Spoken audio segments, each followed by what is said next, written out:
Hi guys, it's Chris at Cork and Crown, back in my cider shed with some more cider to try. And we're going to have something a little bit special that arrived today, sample I procured to try, and I've been really looking forward to it all day. I've managed to resist opening it, but now I am going to open it, and we are going to try it, and hang on a minute, am I forgetting something? Is there something special that I've forgotten? Ah yes, there is something special I've forgotten. It's this.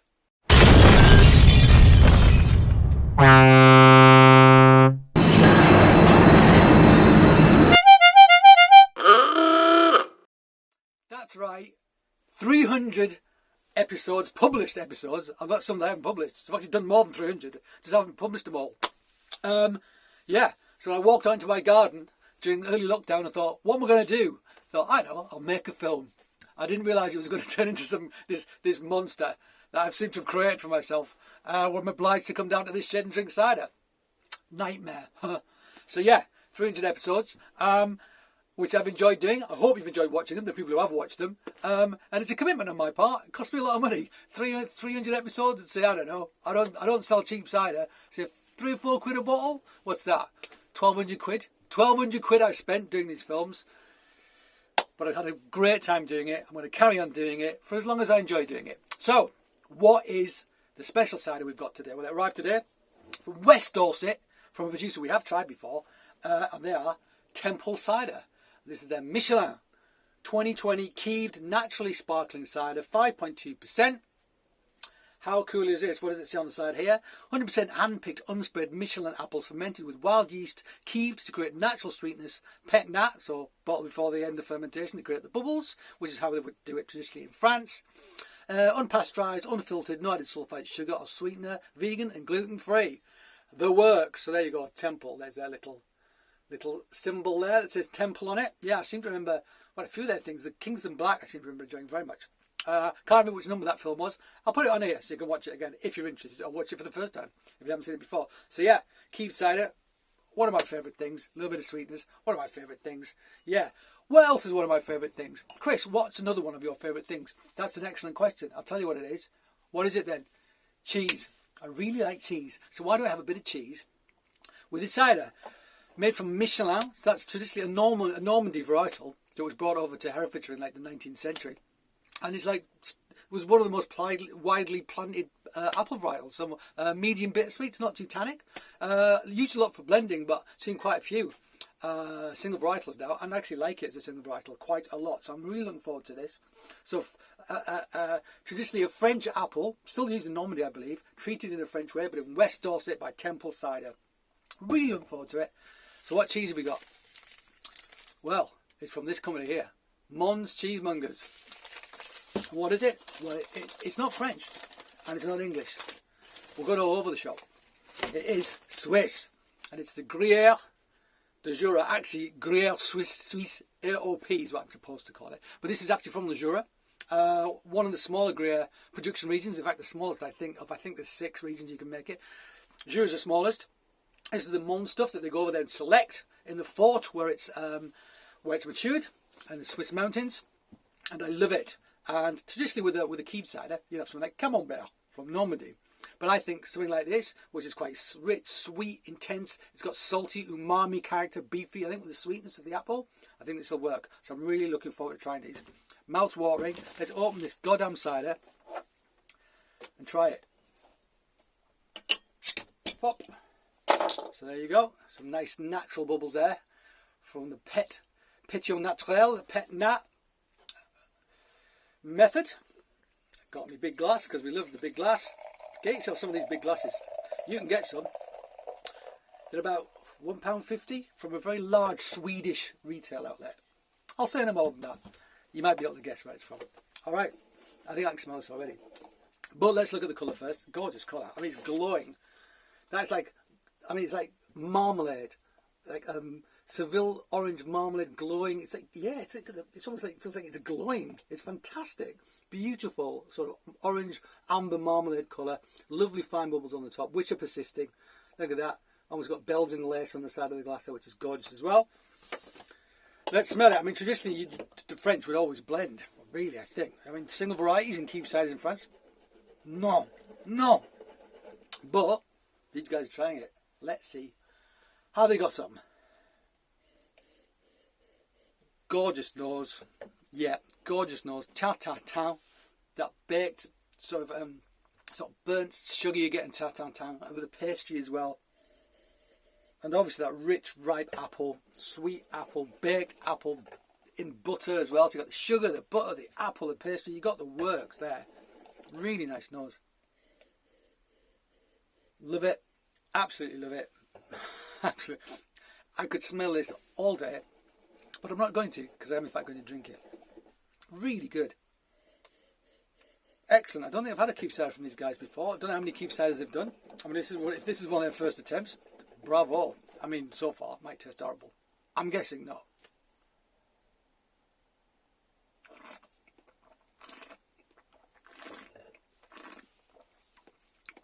Lovely fine bubbles. Okay, so very little residual sugar. This is 5.2.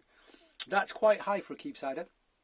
It really is. Normally, the fermenters will be arrested at a lower ABV than that, like about 4.55, something like that. But it's not too. It's 5.2. We don't know how much sugar's in these apples, of course, but it is quite dry for a Keeved cider. Also, pronounced tannin, both on the front, so soft tannin on the teeth, that stringency. But I'm getting some hard tannin on the back as well. A little bit of leatheriness, which is something you often don't get in Keeved ciders. Not that I'm. It's not something. Well, you get hints of it, but it's not something that makes itself really apparent in those French ciders. Not to my experience. I've had quite a lot of them. I've had a lot of them, in fact.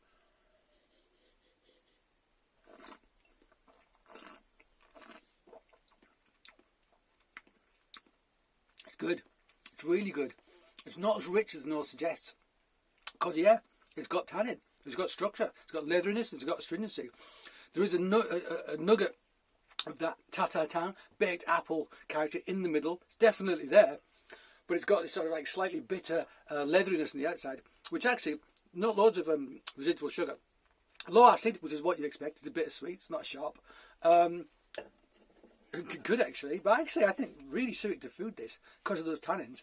Really good. But a good drinker, but also a good food. A good cheese cider, perhaps. Shall we find out? Yes, please, Chris. All right.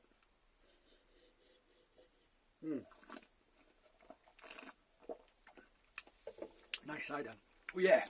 Bold tannin. Bold hard tannin for a Keeved cider. Well, it's interesting. I really like that. It's very different. So, don't know if you can see very well, but you might see some little crystals in there.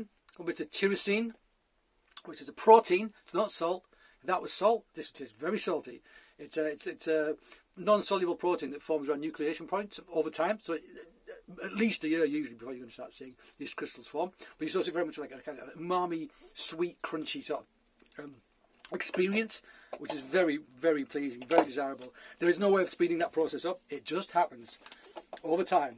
So if you want crunchy cheese, you've got to wait. You've got to wait. So natural rind, washed rind. This won't have been washed very much in the last few months of its life. I used to wash all of the Gruyères and Beauforts and Comtés and Mons cheese every week.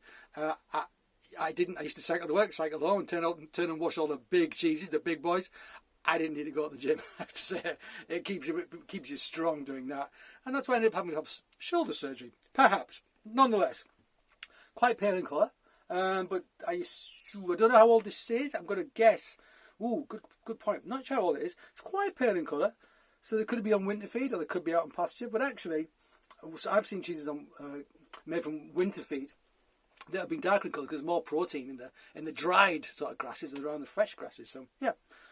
Anyway, but it is it's got a yellow ivory hue to it, which suggests it's a cow cheese, which we know it is. So let's try a bit. This is a goddamn great Gruyere. If you want to get some, go to monscheese.co.uk. You can order it on their website. Or go to their shop in Borough Market. Or Dulwich. Or Bermondsey. Okay. Really creamy. Really creamy. And as it melts in your mouth, it almost makes you think like a savoury custard. Good salt levels. Really good salt levels. Like a bouillon character. Chicken/beef. I want to say chicken bouillon character as well. But that cooked curd element, that sort of cooked milk element, you get a slight hint of sweetness you get in this style of Alpine cheese. Coming to the fore as well. So you get some sweetness, but then a real sort of like rich, intense bouillon character.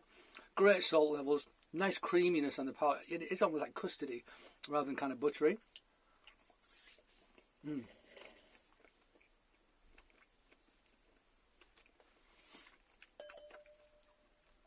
think the tannin in that and the sugar in that will work brilliantly with this. I really do. Oh wow, great. Almost like it takes white chocolate a bit to it then. And I love white chocolate. I don't like chocolate. I actually don't like chocolate. Go figure. It's a good job. I mean, massively like chocolate as well. The amount of cheese and booze I have, I like chocolate as well. I've had a heart attack already. Right, let's do it.